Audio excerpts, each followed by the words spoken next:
नेपाल में plane crash, 18 लोगों की मौत, पायलट घायल। काठमांडू से उड़ान भरते ही विमान में झटका लगा, फिर आग की घटना सामने आई। दिल्ली में टीडीपी के खिलाफ जगन मोहन रेड्डी का विरोध प्रदर्शन, अखिलेश यादव, संजय राउत ने भी दिया साथ, जमकर की नारेबाजी। हंगामे के बाद आपको बता दें, संसद में किसानों से मिले राहुल, कहा हम एमएसपी की गारंटी के लिए सरकार पर डालेंगे दबाव। सदन में महिला विधायक को नीतीश ने लगाई फटकार, बोले महिला हो समझती नहीं हो, विपक्ष से कहा बैठ जाइए चुपचाप। गुजरात में बारिश से इमारत गिरी, 3 की मौत। छत्तीसगढ़ में एनएमडीसी का डैम टूटा, शहर में पानी घुसा, 100 मकान ढहे, गाड़ियां बहीं। टैक्स घटने के बाद सोना 4,000 रुपए तक हुआ सस्ता, 69,194 प्रति 10 ग्राम बिक रहा है। चांदी 3,600 रुपए की गिरावट के साथ 84,897 पर आई। खबरों का सारथी। नमस्कार, देश की बात में आपका स्वागत है। मैं हूं मनोज मानस। अहम खबर से बुलेटिन की शुरुआत करते हैं। खबर दिल्ली से है, जहां बीजेपी दिल्ली के प्रदेश अध्यक्ष बीरेंद्र सचदेवा ने केजरीवाल सरकार की मंत्री आतिशी पर झूठ बोलने का आरोप लगाकर निशाना साधा है। सचदेवा ने कहा कि मोदी सरकार ने केजरीवाल सरकार को दिल्ली से कूड़े के ढेर हटाने के लिए करोड़ों का बजट दिया, लेकिन मंत्री आतिशी कहती हैं कि बजट में केजरीवाल सरकार को कुछ नहीं मिला, जबकि मोदी सरकार कूड़ा हटाने, मेट्रो, सड़क समेत कई प्रोजेक्ट दिल्ली सरकार को मिले हैं। दिल्ली में आयुष्मान कार्ड योजना केजरीवाल सरकार लागू नहीं कर रहे हैं।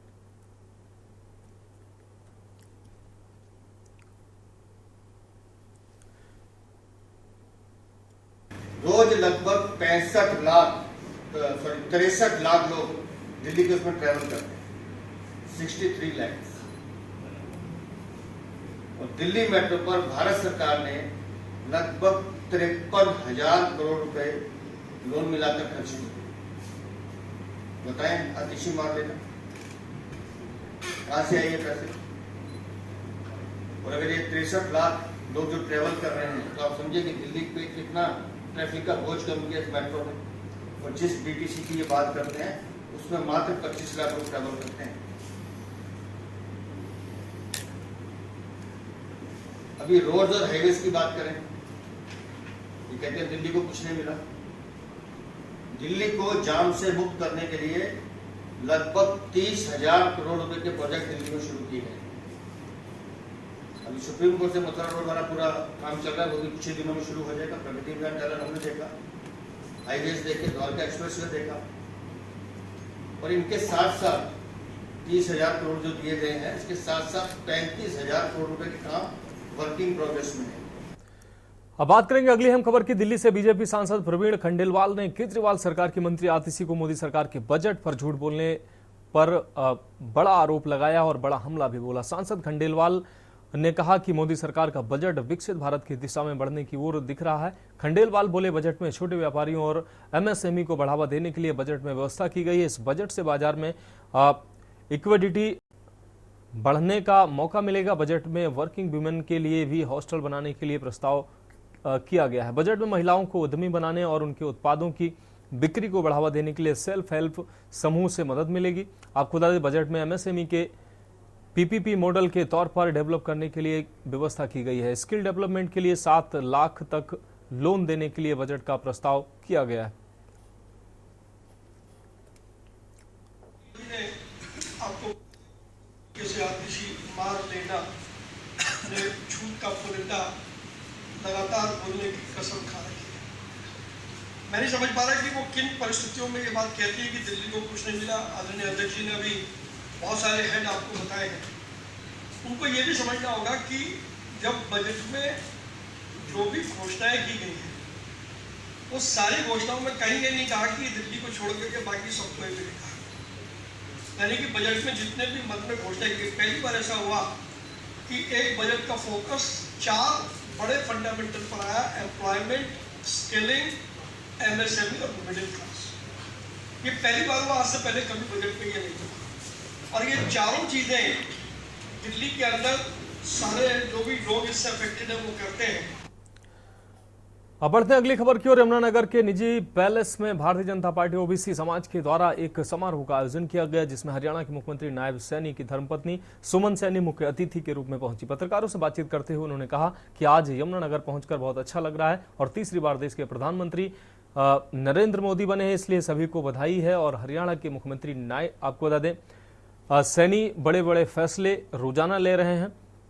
उन्होंने कहा कि भारतीय जनता पार्टी की सरकार से आज हर वर्ग संतुष्ट है। साथ ही उन्होंने कहा कि जिस तरह से लोगों ने मन बना लिया था कि तीसरी बार देश के प्रधानमंत्री मोदी ही देश की कमान संभालेंगे, इस तरह हरियाणा की जनता ने भी अब मन बना रखा है कि नायब सिंह सैनी को एक बार फिर से मुख्यमंत्री बनाना है। आपको बता दें सुमन सैनी ने कहा कि कांग्रेस बीजेपी सरकार से हिसाब मांग रही है, लेकिन हम कहते हैं कि कांग्रेस के 55 वर्षों में क्या किया गया उसका हिसाब दें।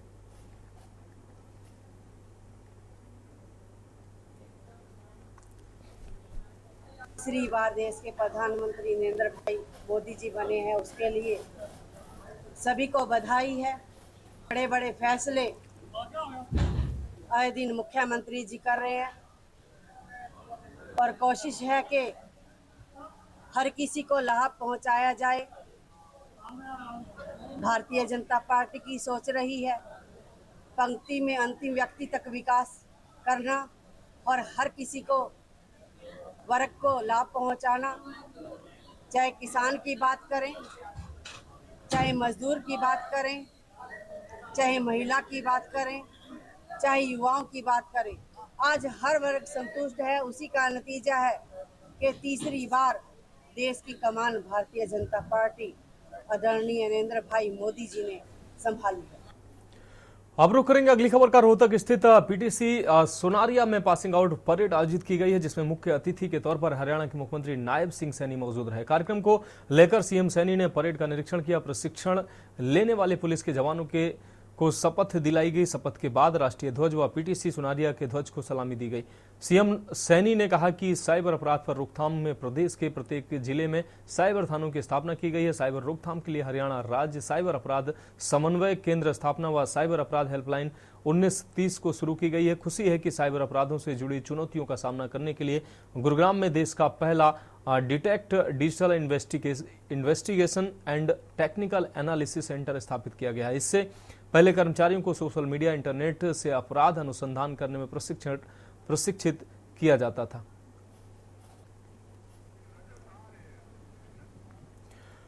रुक रही अगली खबर का। फरीदाबाद में बिजली विभाग में तैनात एक्सियन के घर में घुसकर अखबार देने वाले के साथ आए अन्य 2 बदमाशों ने लाठी डंडों से बुरी तरह से पिटाई कर दी। इसके चलते एक्सियन को काफी गंभीर चोटें आई। आपको बता दें कि इसकी तस्वीर उनके घर में लगे सीसीटीवी कैमरे में कैद हुई है। एक्सियन विनय अत्री ने बताया कि सुबह उनके घर पर रोजाना की तरह अखबार देने वाला राजू अखबार लेकर आया, जिसने आते ही अखबार के बकाया रुपए की मांग की, जिसके बाद उन्होंने कहा कि वह 2-3 दिन से घर पर नहीं थे, इसलिए तुम मुझे जीएसटी का बिल दे दो, मैं तुम्हारी पेमेंट कर देता हूं। लेकिन उन्हें जीएसटी के साथ बिल देने से मना कर दिया और रुपए लेने की धमकी देते हुए चला गया।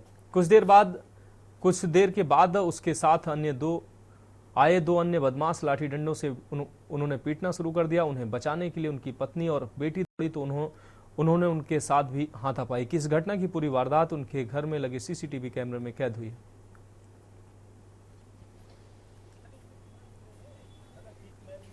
और आज सुबह सर मेरे साथ जो है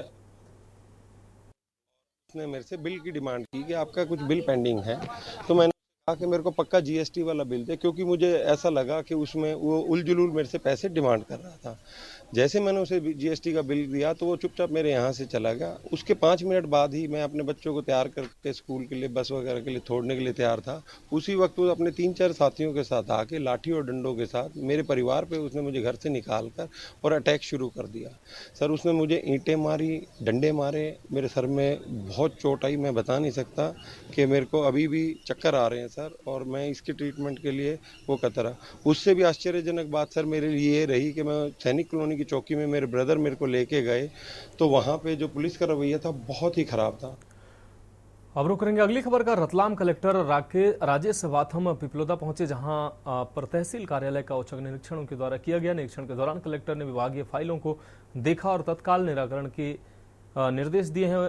साथ ही उन्होंने 18 से 31 तक चलने वाली राजस्व विभाग की अनेकों योजनाओं के तहत सीमांकन, बंटवारा, नामांतरण जैसी योजनाओं में तत्काल किसानों का त्वरित निराकरण करने की बात कही। जो उसके बाद नवागत कालूखेड़ा में ठपा तहसील कार्यालय का निरीक्षण किया गया। मौके पर जावरा एसडीएम त्रिलोक चंद्र गौड़, पिपलोदा तहसीलदार देवेंद्र दागड़, नायब तहसीलदार हेमलता डिंडोरा सहित पटवारी भी मौजूद रहे।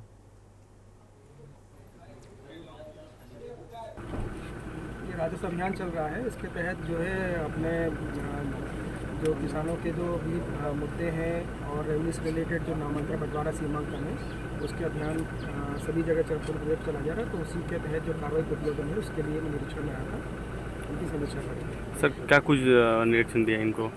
इंस्ट्रक्शंस ये है कि जो भी काम शासन जो निर्धारित समय सीमा दी है उसमें कराया जाए और अभियान के तहत जो प्रकरण लिए गए उनका प्राथमिकता से निराकरण किया जाए। सर एक नायब तहसीलदार का जो ठप्पा भी बन रहा है कालूखेड़ा, वहाँ भी निरीक्षण करने जा रहे हैं। हाँ, वहाँ भी जा रहे हैं। अब बढ़ेंगे अगली खबर की ओर। अगली खबर बिलासपुर से, जहां सिविल लाइन थाने में तिलक नगर के रहने वाली डॉक्टर मेघा दाभाटकर ने रिपोर्ट दर्ज कराई है कि 23 जुलाई को सुबह करीब 5 बजे वह अपने पति अरुण के साथ मॉर्निंग वॉक के लिए निकली थी।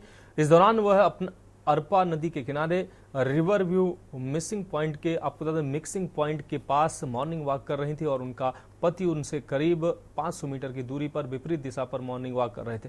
तभी एक अज्ञात मोटरसाइकिल चालक तेजी से उनके पास आकर और उनके गले में पहनी सोने के मंगलसूत्र को झपट्टा मारकर ले गया। इस बीच महिला के हाथ में मंगलसूत्र का एक भाग रह गया। सोने का लॉकेट, माला सहित उसमें काले रंग का मोती और बीच में सोने का लॉकेट था, उसे ले गया है। आपको बता दें, बिलासपुर में हुई चैन स्नैचिंग के मामले में पुलिस ने कार्रवाई की। घटना में शामिल 4 आरोपियों को 12 घंटे के भीतर सिविल लाइन पुलिस ने गिरफ्तार कर लिया।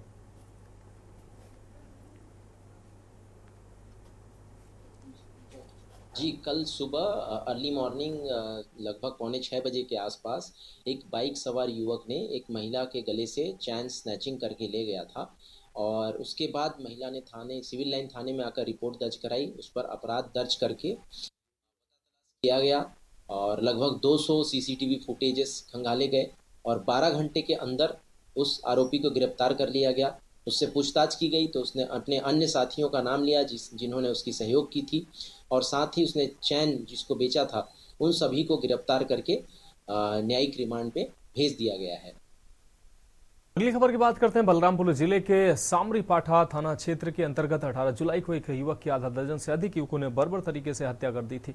आरोपियों ने युवक को खाने पीने पर जंगल में बने मुख्य आरोपी के घर पर बुलाया था। यहां उस पर महुआ चोरी करने का आरोप लगाया, फिर हैवानियत की हद पार करते हुए धारदार हथियार से पहले उसके दोनों हाथ काट डाले। इसके बाद उसका प्राइवेट पार्ट काटकर अलग कर दिया। शरीर से काफी मात्रा में खून बह जाने से उसकी मौत हो गई। वारदात को अंजाम देने के बाद मुख्य आरोपी ने मृतक के पिता व उसके परिजनों को धमकाकर शव का अंतिम संस्कार करवा दिया था। घटना की जानकारी मिलते ही सामरी पुलिस मंगलवार को पहुंची और शव को कब्र से निकलवाकर पोस्टमार्टम कराया। बताया जा रहा है कि नृशंस वारदात को अंजाम देने के बाद मुख्य आरोपी मगधू बिरजिया विनोद का कटे हुए हाथ को एक झोले में लेकर गांव की तरफ घूम रहा था। दूसरे दिन 19 जुलाई को गांव के रविंद्र से मृतक के पिता को घटना की जानकारी मिली थी। उसके बेटे की हत्या कर दी गई और मगधू उसका कटा हाथ लेकर घूम रहा है। 2024 को थाना सामरी में डूमर खोली के कुछ ग्रामीण लोग आके यह बताए थाने में कि उनके गांव का एक विनोद बिरजिया है जिसको मारकर किसी ने जो है डूमर खोली के जंगल में उसको गाड़ दिया है और उसका लिंग और हाथ को काट के झोले में लेके एक आरोपी है मगधू बिरजिया जो घूम रहा है। इसकी सूचना पर थाना सामरी में तत्काल मर्ग कायम किया गया और एसडीएम को लेटर लिखा गया। कार्यपालिक दंडाधिकारी को बुलाया गया, एफएसएल की टीम बुलाई गई, ग्रामीण उपस्थित थे। पुलिस की उपस्थिति में शव का उत्खनन कराया गया और यह बात सही पाई गई कि उसका लिंग और हाथ कटा हुआ था और मौके पे ही डॉक्टरों से पीएम करवाया गया। पीएम रिपोर्ट प्राप्त हो गई है जिसमें होमिसाइड लिखा है गया है। तो देश की बात में वक्त एक ब्रेक का है और ब्रेक के बाद वापस आएंगे तो उत्तर प्रदेश की खबरों का रुख करेंगे। आप देख रहे हैं के न्यूज, खबरों का सारथी। ब्रेक के बाद देश की बात में एक बार फिर से आपका स्वागत है। उत्तर प्रदेश की खबरों का रुख करते हैं। बहराइच जिले से अहम खबर सामने आ रही है। आपको बता दें, एचटी लाइन की चपेट में आया युवक झुलसा है। खेत में लगे बबूल की डाल को काट रहा था युवक। इस दौरान इलाज के दौरान अस्पताल में युवक की मौत हो गई है। हरदी थाना क्षेत्र के अहादपुरवा गांव का यह पूरा मामला है। इलाज के दौरान अस्पताल में युवक की मौत हो गई है। आपको बता दें, हाई टेंशन लाइन की चपेट में आकर युवक की दुखद मौत हुई। हरदी थाना क्षेत्र के आहलादपुरवा गांव का यह पूरा मामला है। इस वक्त की अहम खबर आपको दिखा रहा है। हाई टेंशन लाइन की चपेट में आकर युवक झुलसा है। बहराइच से इस वक्त की अहम खबर आपको दिखा रहे हैं। खेत में लगे बबूल की डाल को काट रहा था युवक। इस दौरान हाई टेंशन लाइन की चपेट में आकर युवक झुलस गया है। इलाज के दौरान अस्पताल में युवक की मौत हो गई। बहराइच से इस वक्त की अहम खबर। अगली अहम खबर कानपुर से है, जहां नगर निगम की लापरवाही से बड़ा हादसा हुआ है। आपको बता दें, BRD नगर निगम गर्ल्स इंटर कॉलेज की दीवार ढही है। दीवार ढहने से कुछ लोगों को आई है मामूली चोटें। दीवार गिरने से गाड़ियां क्षतिग्रस्त हुई हैं। नगर निगम से कई बार इसकी शिकायत की गई थी। शिकायत के बावजूद नहीं जागा था नगर निगम। आए दिन आपको बता दें, अगर दिन में दीवार गिरती तो बड़ा हादसा हो सकता था। नवाबगंज थाना क्षेत्र का यह पूरा मामला है। तो तस्वीरों में साफ तौर से आप देख पा रहे हैं कि बाउंड्री वाल गिरने से कई गाड़ियां उसकी चपेट में आई हैं। हालांकि ये रात में बाउंड्री वाल गिरी, अगर दिन में ये बाउंड्री वाल गिरती तो ये बड़ा हादसा हो सकता था।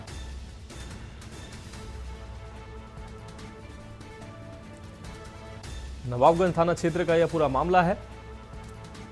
जर्जर बाउंड्री वाल गिरी है। कई बार नगर निगम के अधिकारियों से इसकी शिकायत की गई थी। नगर निगम की लापरवाही लेकिन देखने को मिली और यह हादसा हुआ है। RBRD नगर निगम आपको बता दें, गर्ल्स इंटर कॉलेज की बाउंड्री वाल गिरी है। दीवार ढहने से कुछ लोगों को आई है मामूली चोटें।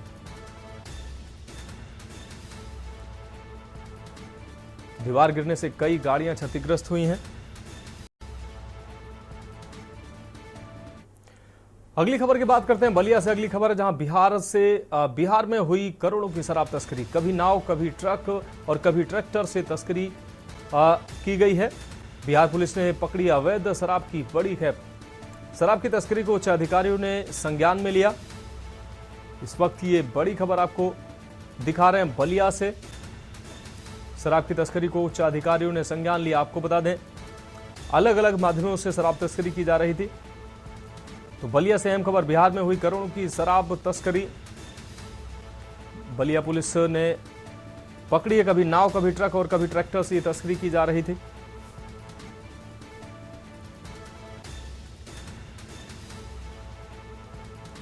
तो बिहार पुलिस ने ये शराब पकड़ी है। आपको बता दें, बलिया से ये खबर आपको दिखा रहे हैं।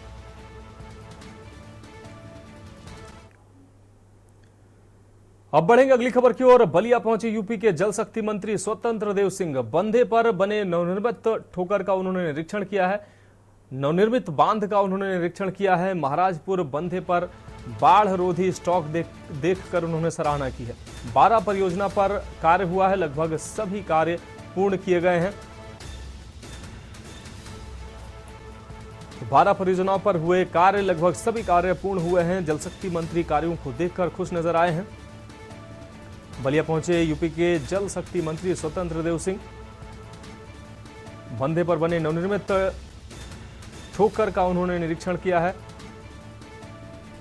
महाराजपुर बंधे पर बाढ़ रोधी स्टॉक देखकर उन्होंने सराहना की है।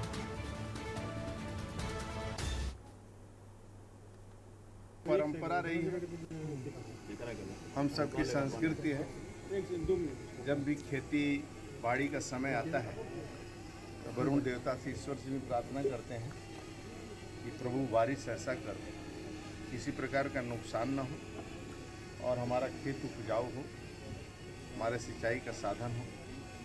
और इसी तरह बाढ़ के समय में मैया से भी प्रार्थना होता है, सरयू गंगा मैया से, घाघरा, जहाँ भी जाइए वहाँ कोशिश करता हूँ, अधिकारियों से भी मैं भी स्वयं आग्रह किया हूँ कि जनता जनार्दन और साथ में लेकर सभी माई से प्रार्थना करें कि आप आवें और सीधे निकल जाएं। किसी प्रकार का कटान भी हो, नुकसान भी न हो, सीधे निकल जाएं। न जन हानि हो, न धन हानि हो। बलिया के अंदर भी हमारे लगभग 12 के आसपास परियोजना चल रही हैं। गंगा, सरयू और ये टोंस पर भी एक परियोजना है। वह सभी परियोजना हमारी लगभग कंप्लीट हो रही हैं और लगता है यहाँ आप भी देख रहे हैं इस परियोजनाओं को, जिसके कारण मैं इस गांव को, आसपास के जितने गांव हैं, जो आबादी हम बचा लेंगे। अगली खबर की बात करते हैं। अगली खबर संत कबीर नगर से। आपको बता दें, साइबर थाना पुलिस को बड़ी सफलता हाथ लगी। 7 अलग अलग लोगों के साथ गबन की वापसी करवाई है। आपको बता दें 6,70,624 रुपए को पुलिस ने वापसी करवाई है। ये गबन की पुलिस ने वापसी करवाई है। पैसा वापस मिलने से लोगों के चेहरे पर उनकी मुस्कान लौटी है। साइबर क्राइम पर नकेल कसने के लिए अभियान चलाया गया। एसपी सत्यजीत गुप्ता के द्वारा यह अभियान चलाया जा रहा है। एसपी ने प्रेस वार्ता कर इसकी जानकारी दी है। तो साइबर क्राइम पर नकेल कसने के लिए यह अभियान लगातार चलाया जा रहा है। साइबर थाना स्थापित हुआ, जब से स्थापित हुआ है पीसी की जा रही है। इसमें कुल जनपद के जो 7 मामले हैं, जिसमें कुल 6,70,624 रुपये की बरामदगी हुई है। इसके संबंध में आज पीसी की जा रही है और इसमें आज जनपद के जिनके साथ साइबर फ्रॉड हुआ है वो 3 व्यक्ति भी हमारे साथ मौजूद हैं। इसमें एक रहमुल्ला खान जी हैं जिनके साथ 4,10,000 रुपये का फ्रॉड हुआ था। इनके द्वारा बताया गया था कि पैसा जो ट्रांसफ़र किया गया खाते में, किसी कारणवश भूलवश जो खाते का जो 2 डिजिट होता है लास्ट का, वो गलत हो गया, किसी और के खाते में चला गया, जिसकी वजह से इनको काफ़ी समस्या हुई। बैंक से भी संपर्क किया, लेकिन अल्टीमेटली जब ये साइबर थाना आया तो इनकी मदद हुई और इनकी कंप्लेन करने के 15 दिन के अंदर जो भी इनका अमाउंट 4,10,000 रुपये था, पूरा अमाउंट इनको वापस इनके अकाउंट में मिल गया। दूसरे व्यक्ति हैं गंगाराम पुत्र राजेंद्र प्रसाद। इन्होंने बताया कि एक झारखंड का कोई एक लेबर सप्लायर है जिससे इनका संपर्क हुआ था और इनकी 1,10,000 रुपये में बात हुई थी कि ये लेबर सप्लाई करेगा। अब रुक करते हैं अगली खबर का। गोंडा से अगली खबर है, जहां रिटायर्ड रेलकर्मी बटेश्वरी हत्याकांड का खुलासा हुआ। आपको बता दें, सगी पौत्री ने अपने दोस्तों से करवाई थी हत्या। संपत्ति के लालच को लेकर करवाई थी हत्या। आरोपी दोस्त दिनेश चौहान के साथ मिलकर किया था कांड। आरोपी दिनेश चौहान ने 2 लोगों से कराई थी हत्या। सलमान और अखिलेश उपाध्याय से करवाई गई थी हत्या। पुलिस ने आरोपी पौत्री समेत सभी को गिरफ्तार कर साजिश रचकर फ्लाइट से पुणे गई थी सगी पौत्री। हत्या होने के बाद हमदर्दी दिखाने के लिए दोबारा लौटी। तो सलमान और अखिलेश उपाध्याय से हत्या कराई गई थी। पुलिस ने आरोपी पौत्री समेत सभी को गिरफ्तार किया।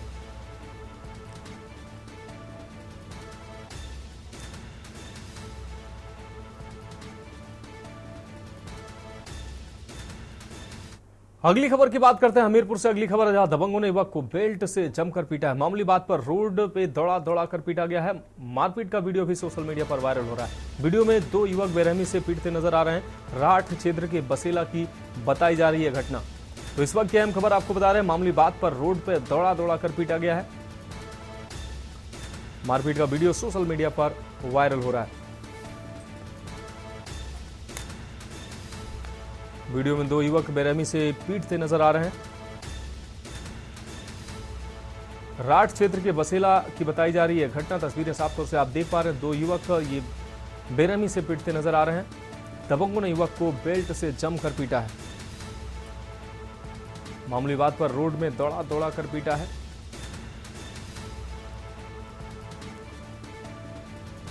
तो तस्वीरें आप साफ तौर से देख पा रहे हैं किस तरीके से दबंगों के द्वारा बेरहमी से पीटा जा रहा है। दौड़ा दौड़ा कर पहले पीटा है, उसके बाद बेल्टों से जमकर पिटाई की गई।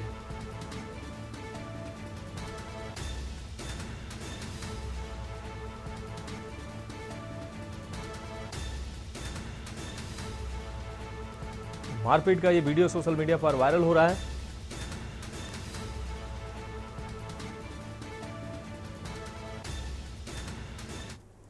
अब बात करेंगे अगली अहम खबर की। कानपुर से अगली अहम खबर है, जहां एक और बांग्लादेशी युवती गिरफ्तार हुई है। अवैध तरीके से कल्याणपुर क्षेत्र में रह रही थी ये आखी। कुछ दिनों पहले एक बांग्लादेशी महिला गिरफ्तार हो चुकी थी। नाम बदलकर वो बांग्लादेशी महिला कानपुर में रह रही थी। पुलिस ने साथ में 3 लोगों को गिरफ्तार किया है। पूर्व में गिरफ्तार बांग्लादेशी महिला ने जानकारी दी, आईबी और एटीएस से टीम जा सकती है दिल्ली और कोलकाता। कल्याणपुर थाना क्षेत्र का बताया जा रहा है ये पूरा मामला। तो लगातार कानपुर में बांग्लादेशी महिलाओं का मिलना जारी है। अपनी पहचान छुपाकर ये महिलाएं कानपुर में निवास कर रही थी। कल्याणपुर थाना क्षेत्र का बताया जा रहा है ये पूरा मामला।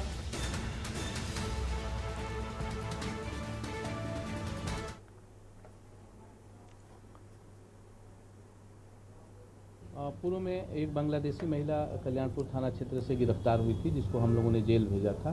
कल जो पुलिस की टीम है और पुलिस से ही एक ट्रांसलेटर और अन्य जो LIU और अन्य टीमें होती हैं, न्यायालय से परमिशन के बाद वहाँ पूछताछ जेल में जाकर की थी। जेल में पूछताछ से एक और महिला का नाम उन्होंने बताया था कि वो बांग्लादेश की वो भी रहने वाली हैं और यहाँ से पूर्व में भारत में रह रही हैं। उन्होंने, जिसका नाम आखी है, और उन्होंने इस लड़की की मदद की थी बांग्लादेश से आने में।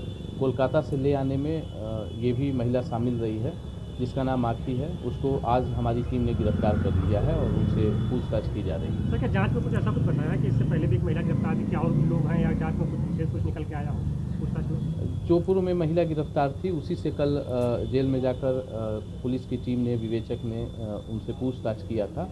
पूछताछ के दौरान ही उन्होंने बताया था कि एक आखी नाम की महिला जो बांग्लादेश की रहने वाली है और भारत में रह रही थी, उसी ने कोलकाता से यहाँ ले आया था, ले आने में मदद की थी। इस आधार पे ही आज जो महिला है जिसका नाम आखी है, उसकी गिरफ्तारी की गई है।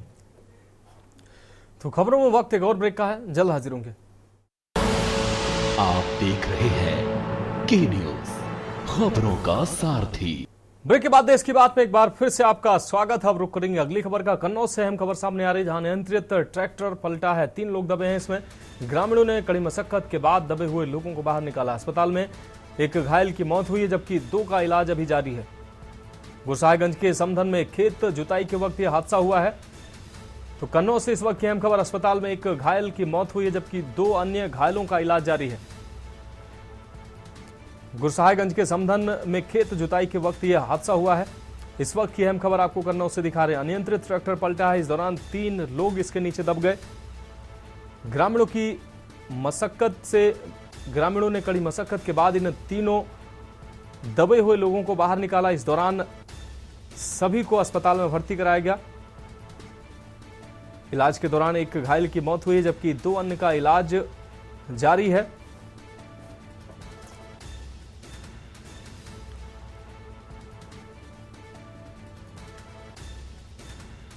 तो कन्नौज से इस वक्त की अहम खबर आपको दिखा रहे हैं। गुरसाहिबगंज के समधन की यह घटना है, जहां पर खेत में जुताई के दौरान यह हादसा हुआ है। खेत जुताई के वक्त यह हादसा हुआ है। ट्रैक्टर पलटने से 3 लोग इसके नीचे दब गए, जिसमें एक की मौत हो गई, जबकि 2 लोगों का अस्पताल में इलाज जारी है।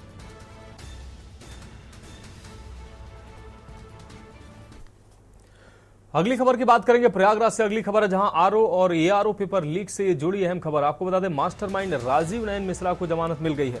जेल में बंद मास्टरमाइंड राजीव नयन मिश्रा को जमानत मिली है। इलाहाबाद हाईकोर्ट ने राजीव नयन मिश्रा को जमानत दी है। सिपाही भर्ती पेपर लीक का भी मास्टरमाइंड है राजीव नयन मिश्रा। सिविल लाइंस थाने में दर्ज मामले में हाईकोर्ट से पहले ही जमानत मिल चुकी है।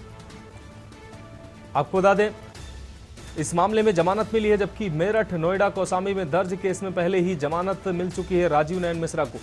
जस्टिस संजय कुमार पचौरी की सिंगल बेंच ने यह जमानत दी है। तो इस वक्त की अहम खबर आपको बता दें, मेरठ, नोएडा, कौसाम्बी में दर्ज मामलों में पहले ही राजीव नयन मिश्रा को जमानत मिल चुकी है। जस्टिस संजय कुमार पचौरी की सिंगल बेंच ने यह जमानत दी है। तो प्रयागराज से अहम खबर आपको दिखा रहे हैं। आरओ और एआरओ पेपर लीक से जुड़ी यह अहम खबर। मास्टरमाइंड राजीव नयन मिश्रा को जमानत मिल गई है। अब बात अगली खबर की, प्रयागराज से अगली खबर है, जहां रेलवे पुलिया से बच्चे की हुई है किडनैपिंग। आपको बता दें, मेजा थाना क्षेत्र के मेजा रोड अंडर पास रेलवे पुलिया का यह पूरा मामला है, जहां गोसोरा निवासी बिमलेश गौड़ का इकलौता बेटा निखिल गौड़ मेजा रोड में कोचिंग जाते समय किडनैप हुआ है। 23 तारीख मंगलवार की सुबह 5:45 पर किडनैपिंग हुई है। बच्चा किसी तरह जबलपुर पुलिस के संरक्षण में पहुंचा। पुलिस की सूचना पर परिजन बच्चे को लेने गए। मेजा थाना क्षेत्र में 10 दिन के अंदर अंडरपास में तीसरी घटना हुई है। किडनैपर मेजा पुलिस की गिरफ्त से अभी भी दूर बने हुए हैं। तो पुलिस की सूचना पर परिजन बच्चे को लेने गए हैं। आपको बता दें, इस वक्त की अहम खबर आपको दिखा रहे हैं। इस वक्त मैं कुशोरा गांव में हूं। एक बच्चा है, जिसको परिजन बता रहे हैं कोई बोलेरो से उठा ले गया था। कोचिंग पढ़ने मिर्जा रोड गया था। अंडरपास पुलिया जो है उसी में जो है बच्चे को जो है बोलेरो में भरकर उठा ले गए। इस समय उसकी लोकेशन जबलपुर मिल रही है। वो जबलपुर में चौकिया थाने पर है, पुलिस के अंडर में है। और हम बात करते हैं उसकी माँ है, थोड़ा सा और आप नज़दीक आइए, और नज़दीक आइए जी। बताइए क्या घटना हुई थी बच्चे के साथ में? जी घटना यही हुई थी कि हम उसको टिफिन लेके सुबह भेजे थे बच्चे को। कहाँ गया लड़का टिफिन लेकर? वो कोचिंग में गया, 6 से 7 कोचिंग है। उसके बाद 7:30 से किस क्लास में है बच्चा? 10वीं क्लास में है। हाँ, तो उसके बाद क्या हुआ कि वो जब स्कूल में इस समय 1:30 बजे छुट्टी होती है। 1:30 बजे उसकी छुट्टी होती है और 2 बजे तक घर पहुँचता है। और जब 2 से ज़्यादा टाइम हो गया, 2:30 बज गया, 3 बज गया, तो हम लोग इंतज़ार करते रहे कि बच्चा नहीं आया। तो फिर उस तरफ के बच्चे जाते थे स्कूल में। तो इन्हें उनकी बड़ी मम्मी को हमने भेजा था कि आप जाके पता करिए कि वो आया नहीं, स्कूल में गया नहीं गया, कहाँ है। तो बच्चे बताए कि निखिल स्कूल में नहीं है। आखिर देखिए इस पर कब तक कार्रवाई होती है। के न्यूज इंडिया से विनय मिश्रा, नागराज। अगली अहम खबर बलिया से है, जहां बलिया में भीषण सड़क हादसा हुआ है। रोडवेज बस व बाइक में जोरदार टक्कर हुई है। 3 की मौके पर ही मौत हुई है, जबकि 2 लोग गंभीर रूप से घायल हैं। स्नान व दर्शन करके वापस जा रहे थे युवक। तेज रफ्तार बस ने 5 लोगों को रौंदा है। इस दौरान लोगों ने बस ड्राइवर को पकड़ लिया और पुलिस को सौंप दिया है। बलिया से गोरखपुर जा रही थी यूपी रोडवेज बस। नगरा गढ़वार मार्ग पर बछईपुर चट्टी के पास यह हादसा हुआ है। 5 लोगों को रौंदते हुए निकली बस। तेज रफ्तार बस ने 5 लोगों को रौंद दिया है। तो आपको बता दें, लोगों ने बस ड्राइवर को पकड़कर पुलिस के हवाले कर दिया है। बलिया से गोरखपुर जा रही थी यूपी रोडवेज की ये बस। तो बलिया से अहम खबर आपको दिखा रहे हैं। नगरा गढ़वाल मार्ग पर बछईपुर चट्टी के पास यह हादसा हुआ है, जिसमें 3 लोगों की मौत हुई है। कुल मिलाकर 5 लोगों को बस ने रौंदा है, जिसमें 3 लोगों की दुखद मौत हुई है। मौके पर ही 3 लोगों की मौत हो गई, जबकि 2 लोगों का इलाज जारी है। अगली खबर की बात करते हैं। मेरठ से अगली खबर है, जहां 3 दिन से लापता किशोरी का शव मिलने से हड़कंप मच गया। अपहरण के बाद गैंगरेप कर हत्या की गई है। परिजनों ने आरोप लगाया है पहचान छुपाने के लिए शव के चेहरे पर तेजाब डाला गया है। गर्दन काटकर की गई है मासूम किशोरी की निर्मम हत्या। मुकदमा दर्ज कर 3 दिन से तलाश नहीं कर पाई थी पुलिस। चेहरा जला, साड़ी आपको बता दें चेहरा गला हुआ मिला है, जबकि सड़ी गली हालत में मिली है किशोरी की लाश। गांव के ही युवकों पर अपहरण गैंगरेप का आरोप लगाया गया है परिजनों की तरफ से। पुलिस ने किशोरी का शव पोस्टमार्टम के लिए भेजा है। थाना सरधना क्षेत्र के एक गांव की ये पूरी घटना है।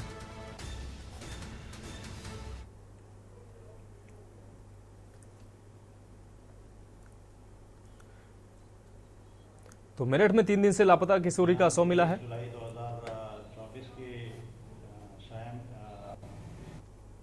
के बाहर मेहरमती गणेशपुर के जंगल में एक युवती का शव मिला था, जिसे पोस्टमार्टम के लिए भेजा गया था।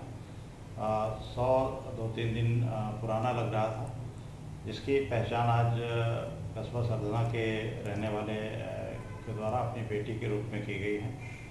इस संबंध में थाना सरधना पर अपहरण का मुकदमा पहले से ही दर्ज है और पोस्टमार्टम की कार्रवाई कराई जा रही है और परिजनों से तहरीर प्राप्त की जा रही है।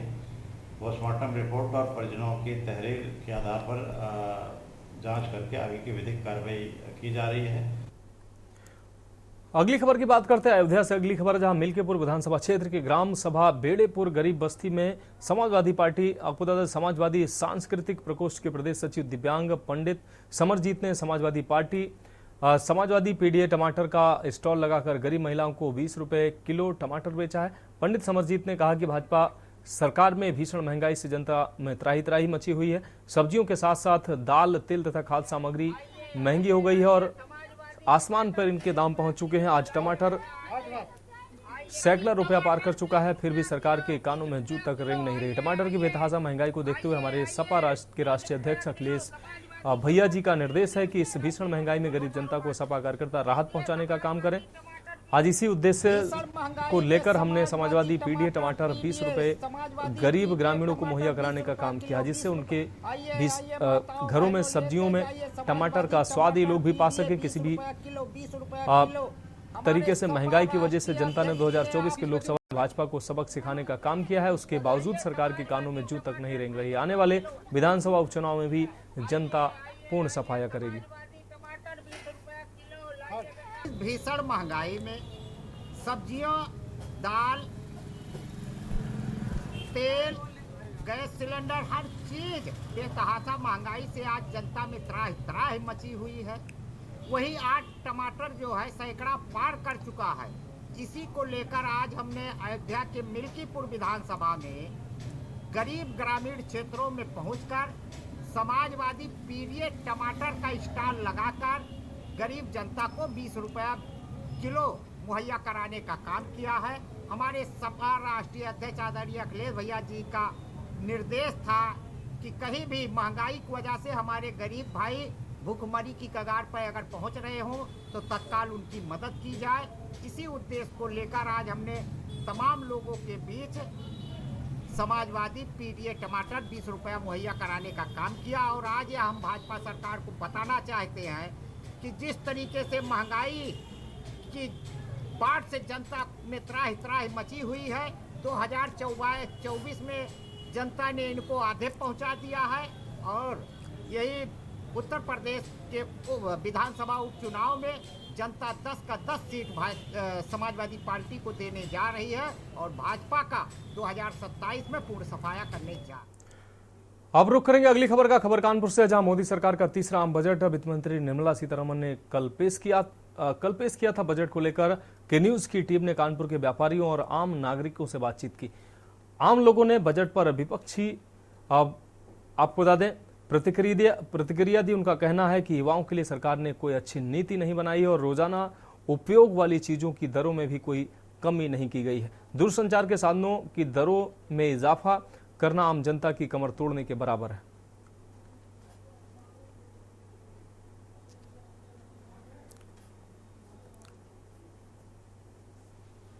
सामान्य बजट है। व्यापार क्षेत्र की जो बात अगर आप कर रहे हैं तो सामान्य बजट है। उसमें किसी भी तरीके कोई जीएसटी में राहत तो मिली नहीं व्यापारी को, और जो आयकर में भी छूट की मांग चल रही थी हम लोगों की, उसका भी स्लैब कोई विशेष परिवर्तन नहीं किया इन्होंने। एक आम आदमी के हिसाब से तो कोई खास बजट नहीं है कि जिससे कि आम आदमी को फ़ायदा मिल सके। कृषि में विशेष ध्यान दिया है तो कृषि का, ऑर्गेनिक खेती का किसानों को उसमें लाभ मिल सकता है। सराफा व्यवसायियों के लिए खुशी का बजट है। हम लोगों के पिछले 10 सालों से मांग चल रही थी कि कस्टम ड्यूटी को कम किया जाए, जो कि सरकार ने इस बार 15% से घटाकर 6% कर दी है, जिससे कि व्यापारी जगत में बहुत ही खुशी की लहर है। इस कस्टम ड्यूटी के कम होने से तस्करी पर बहुत ज़्यादा लगाम लगेगी। जो तस्करों को फ़ायदा होता था वो फ़ायदा अब नहीं मिलेगा, और पूर्ण रूप से एक किस्म से अगर देखा जाए तो तस्करी पूर्णतः बंद हो जाएगी। युवाओं के लिए कोई ऐसी स्कीम लाए हैं जिससे जो नई पीढ़ी आ रही है उसके लिए कोई एक नई दिशा दिख सके, उसको नई दशा दिख सके, जिसमें वो क्षेत्र में आगे बढ़ सके जिस भी फील्ड में वो जाना चाहता है। और व्यापार में भी 1% की ढिलाई नहीं की गई। पेट्रोल और डीजल को जीएसटी में ना लाना सरकार की मंशा को जाहिर करता है कि सरकार सिर्फ जनता से ठगाही करना चाहती है, जनता से पैसे लेना चाहती है, करना कुछ नहीं चाहती है। सबसे ज़्यादा रेवेन्यू देने वाला प्रदेश महाराष्ट्र। कोई उस स्क्रैप व्यापार में कोई भी प्रभाव नहीं पड़ा है, जो पहले था वो अभी है। जो इस बार व्यापारियों की कौन सी मांग थी जो पूरी नहीं हो पाई? व्यापारी जीएसटी में स्लैब में बदलाव व्यापारी चाहते थे, जो कि बहुत विसंगतियाँ थी। दूसरी, व्यापारी पेंशन योजना के बारे में व्यापारी आस लगाए हुए थे, जो पूरी नहीं हुई है। इसके लिए क्या मांग की जाएगी दोबारा? फिर दोबारा मांग करी जाएगी। हम लोगों का, व्यापारियों का कार्य है कि व्यापार सरकार से मांग करते रहेंगे। जिस सरकार द्वारा जो बजट पेश किया गया है, अगर हम आम जनता की बात करें तो आम जनता का कहना रहा कि जो रोज़ाना इस्तेमाल करने वाली खान पान की चीज़ें हैं उसमें उनको कमी देखने को मिलनी चाहिए थी, मगर कोई कमी देखने को उनके रेट में नहीं मिली है। और पेट्रोल डीजल की बात करें तो उसमें भी उनके भी दरों में कमी होनी चाहिए, तो वो भी देखने को नहीं मिली है। अगर व्यापारियों की बात करें तो सराफा व्यापारियों का कहना रहा कि ये बजट जो है वो उनके पक्ष में हुआ है। और वहीं किराना बाजार की बात करें तो उनका साफ तौर पर कहना लगा कि कोई भी बदलाव इस बार बजट में देखने को नहीं मिला है। हाँ, अगर स्क्रैप के व्यापारियों की बात करें तो उनका भी कहना रहा कि जो स्क्रैप जीएसटी स्लैब में बदलाव चाहते थे वो इस बार देखने को नहीं मिला। ये आगे भी इस मुद्दे को लेकर सरकार से बात करेंगे। कानपुर से के न्यूज़ से शुभम मिश्रा की रिपोर्ट।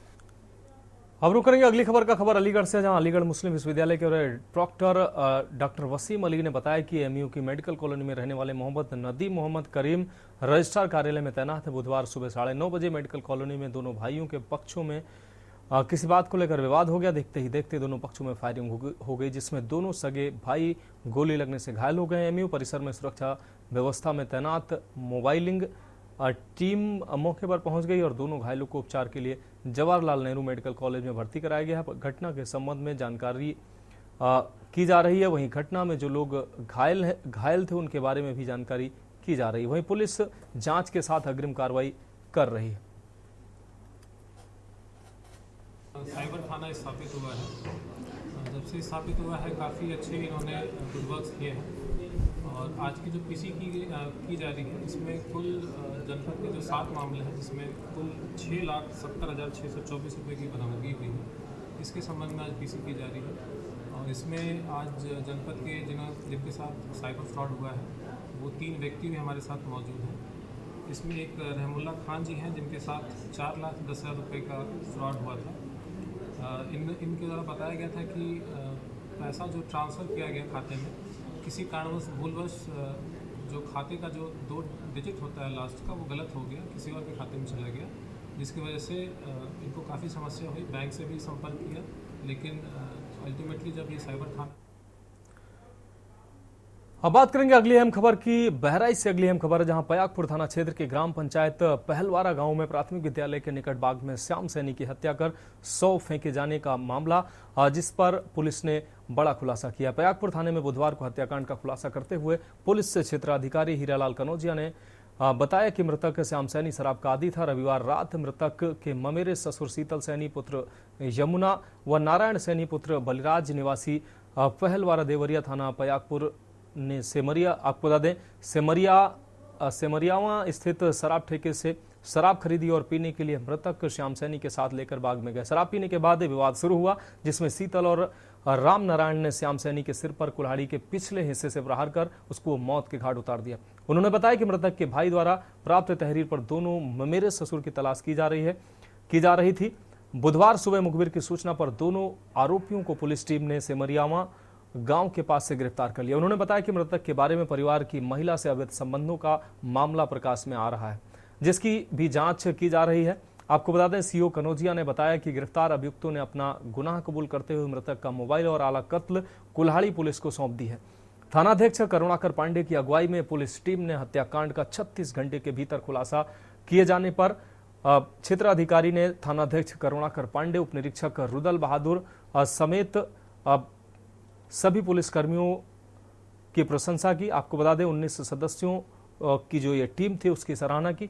आपको बता दें कि थानाध्यक्ष करुणाकर पांडे के पयागपुर थाने का प्रभार संभालते ही अपराधियों में भय का माहौल व्याप्त है। करुणाकर पांडे द्वारा अपराधियों पर नकेल कसने और आमजन में सुरक्षा का एहसास कराने का लगातार प्रयास किया जा रहा है। मीडिया बंधु, मैं आपको बताना चाहूँगा 22/7/2024 को पहलवारा बावी की बगिया में एक व्यक्ति का शव प्राप्त मिला, जिसकी शिनाख्त श्याम सैनी निकट जयनारायण नगर थाना कोतवाली नगर गोंडा के रूप में हुई। मृतक अपने ससुराल मकान बनाकर रहता था तथा शराब पीने का काफी आदी था। शीतल सैनी सनाब जमुना व रामनारायण सनाब बलिराज के साथ में दारू पिए उसी समय आपस में तीनों में कहासुनी होने लगी, जिसके लेकर के शीतल व रामनारायण द्वारा मृतक के सर पर टांगी के पीछे से हिस्से में हमला कर चोट पहुँचाई गई, जिससे ब्रेन की हड्डी टूट गई व श्याम जी की मृत्यु हो गई। कुछ मृतक के नाजायज संबंध में की बात आ रही है, जिसके संबंध में जांच की जा रही है। अभियुक्त गण शीतल व रामनारायण को गिरफ्तार कर उनकी निशादेही पर व मृतक की मोबाइल व घटना से संयुक्त आला कत्ल बरामद किया गया। अभियुक्त गण अपना जुर्म को स्वीकार किए हैं और अब तक विधिक कार्रवाई की जा रही है। अब रुक करेंगे अगली अहम खबर का। नीट पेपर लीक केस में सुप्रीम कोर्ट ने बड़ा आदेश दिया। अदालत ने कहा कि यह परीक्षा दोबारा नहीं कराई जा सकती क्योंकि बड़ी गड़बड़ी साबित हो सकती है। कोई बड़ी गड़बड़ी साबित नहीं हो सकी, इसलिए ये परीक्षा दोबारा नहीं कराई जा सकती। कोर्ट ने कहा कि फिर से परीक्षा कराना ठीक नहीं होगा। यह 24 लाख छात्रों के भविष्य का मामला है। अदालत का फैसला आने के बाद नीट छात्रों ने एक बार फिर से विरोध दर्ज कराना शुरू कर दिया है। कानपुर की सबसे बड़ी कोचिंग मंडी काकादेव में कोचिंग कर रहे नीट छात्रों ने फैसले पर कई सवाल खड़े करते हुए आरोप लगाया कि पूरे प्रकरण में एनटीए के ऊपर कार्रवाई क्यों नहीं की गई, जबकि सुप्रीम कोर्ट का ऑर्डर छात्र मानने को मजबूर है। अगर छात्र ऑर्डर नहीं मानेंगे तो उनके ऊपर देशद्रोह का आरोप लगाया जाएगा, मगर एनटीए की लापरवाही के कारण ही छात्रों के भविष्य के साथ खिलवाड़ हो रहा है। अगर बड़ी रकम देकर पेपर लीक किए जा रहे हैं।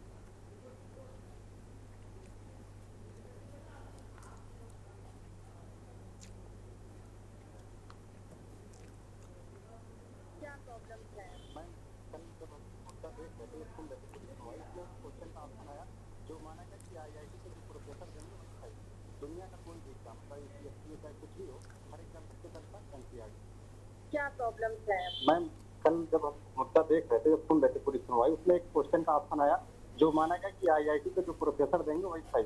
दुनिया का कोई भी एग्जाम, चाहे यूपीएससी हो चाहे कुछ भी हो, हर एग्जाम किससे चलता है? एनसीईआरटी से। अब लड़का इस कंफ्यूजन में नेक्स्ट ईयर वाला एनसीईआरटी पढ़े या एनडीए का सिलेबस पढ़े, क्या पढ़े? उसका करेक्ट आंसर क्या माना जाएगा? लास्ट ईयर भी एक बायो में एक क्वेश्चन था, उसके भी डबल ऑप्शन, इस साल भी डबल ऑप्शन। आप पैसा कमाना चाहते, आप डॉक्यूमेंट दिखाए ना कितने पैसे चैलेंज से कमाए। मैम देखिए, विरोध की कोई बात नहीं है। हम लोग का उनसे सीधे प्रश्न है कि हम लोग के लिए जो उन्होंने जस्टिस किया है वो कहाँ है? हम लोग वो बच्चे हैं जो रीनीट की मांग कर रहे थे, और आज हम लोग उस जगह पे जहाँ पे हम लोग को कॉलेज मिल चुका था अगर हम लोग पिछले सालों से। तो हम लोग को पूछ रहे हैं आपने एनटी के खिलाफ कोई एक्शन क्यों नहीं लिया? आप चलिए नीट को किनारे कर दीजिए। सीयूटी का पेपर 3 बार लीक हुआ है, नेट का पेपर 2 बार बच्चों ने दिया है। तो देखिए कि ये सुप्रीम कोर्ट सर्वोच्च न्यायालय है, तो हम लोग उसका सम्मान करते हैं, उसके डिसीजन का। लेकिन इस तरीके का डिसीजन हम लोग मानने को तैयार नहीं, क्योंकि आज पूरे देश में 25 लाख बच्चे तैयारी कर रहे हैं और लगभग 20-30 हजार बच्चे पेपर खरीदे थे, और उसको लोग नाकार दे कि कोई चीटिंग नहीं हुआ, और पूरा प्रूफ है। सीबीआई भी दी है, पुलिस भी दी है, लेकिन उसको मानने को तैयार नहीं है। मैं भी एक नीट एस्पिरेंट हूँ, मेरे 640 मार्क्स बन रहे हैं, और जो कहते हैं मतलब मैं ये पूछ रही हूँ कि पटना एफआईआर लीक, मतलब पटना में ये हुआ कि एफआईआर सब कुछ है कि पेपर लीक हो चुका है। एनटीए ने खुद को बोला कि क्या कहते हैं पेपर लीक नहीं बल्कि ब्रीच हुआ है 8 से 9:30 बजे। मतलब कहना क्या चाहते हैं आप? पेपर हम खरीदना शुरू कर दें, मतलब तैयारी करना ये सब छोड़ करके, हार्डवर्क करना छोड़ करके, क्या हम लोग जो है कहते हैं पेपर खरीदें? अब अगली खबर की बात करेंगे खबर बांदा से, जहां बजरंग दल के कार्यकर्ताओं के साथ मारपीट के मामले में पुलिस अधीक्षक कार्यालय का घेराव करने के बाद हुई वार्ता के क्रम में आज पुलिस अधीक्षक ने थाना अध्यक्ष तिंदवारी सहित 2 कांस्टेबल को लाइन हाजिर कर दिया। आपको बता दें कि बीती रात विहिप और बजरंग दल के कार्यकर्ताओं ने एसपी आवास का घेराव किया। पुलिस अधीक्षक का पुतला जलाने का भी उन्होंने प्रयास किया था, लेकिन पुलिस ने मौके पर तत्काल पहुंचकर मामले को गंभीरता से लेते हुए कार्रवाई का आश्वासन दिया था। लेकिन कार्रवाई में देरी होने के चलते विहिप और बजरंग दल के सैकड़ों कार्यकर्ताओं ने फिर आज पुलिस अधीक्षक कार्यालय पहुंचकर कार्यालय के बाहर नारेबाजी की, जिसके बाद पुलिस अधीक्षक और विहिप के पदाधिकारियों के बीच चली लंबी वार्ता के बाद मारपीट मामले में कार्रवाई की गई है। पुलिस अधीक्षक अंकुर अग्रवाल ने कहा कि सीसीटीवी फुटेज की जांच होगी और पीड़ित का मेडिकल कराकर तथ्यों के आधार पर कार्रवाई की जाएगी।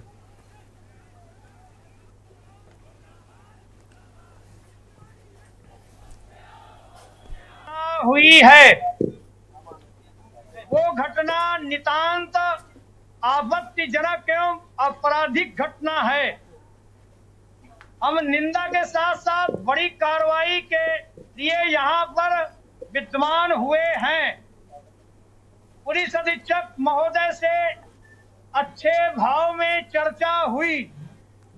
चर्चा में ये बात आई, हमारे जिलाध्यक्ष, जिला मंत्री, जिला संयोजक सहित जिम्मेदार कार्यकर्ता तिंदवारी कोतवाली में पहुंच करके अपनी जायज मांग को लेकर के वार्ता किया, जिसमें स्थानीय कोतवाली की पुलिस ने जिस प्रकार से मारपीट किया उस पर हमारी मांगे संबंधित जो इंस्पेक्टर तिंदवारी सहित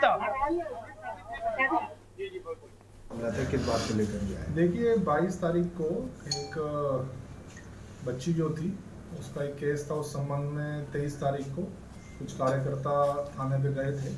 यहाँ पे थाना पुलिस के साथ और एवं कार्यकर्ताओं के साथ आपस में कोई बातचीत हो गई थी, जिनके द्वारा जो बताया गया कि इनके साथ मारपीट की गई है, और जो थाना पुलिस है उनके द्वारा बताया गया कि उनके ऊपर गलत टिप्पणी की गई है।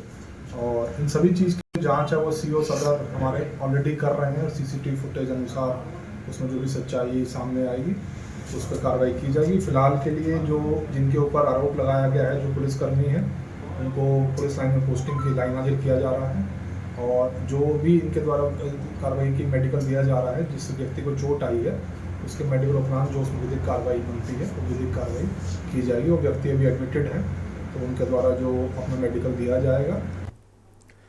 अगली खबर देवरिया जनपद से है, जहां देवरिया जनपद के लार थाना क्षेत्र के भटवा तिराहे के पास एसओजी और लार पुलिस की संयुक्त टीम से रफ्तार गैंग के मुख्य आरोपी नितेश उर्फ रफ्तार यादव की पुलिस से मुठभेड़ हो गई, जिसमें अभियुक्त के बाएं पैर में गोली लग गई है। घायल अवस्था में पुलिस ने अभियुक्त को हिरासत में लेकर इलाज के लिए मेडिकल कॉलेज में भर्ती कराया है। स्थिति अभी सामान्य बताई जा रही है।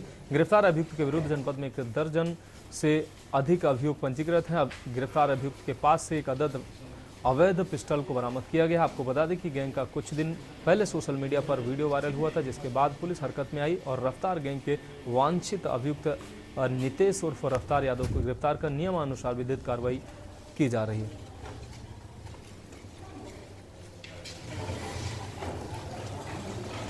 एसओजी व थाना लार पुलिस द्वारा चुनकी से सहजोर रोड पर भटवा तिराहे के पास थाना सलेमपुर पर पंजीकृत गैंगस्टर एक्ट में वांछित अभियुक्त नितेश उर्फ रफ्तार यादव को पुलिस मुठभेड़ में गिरफ्तार किया गया, जिसके पास से 1 अदद पिस्टल व मोटरसाइकिल बरामद हुई है, जिसके बाएं पैर में गोली लगी है, जो इलाजरत है। स्थिति सामान्य है। नियमानुसार विधिक कार्रवाई की जा रही है। तो देश के बाद में फिलहाल अभी के लिए मेरे साथ इतना ही। मुझे दीजिए इजाजत और आप देखते रहिए के न्यूज इंडिया। आप देख रहे हैं के न्यूज, खबरों का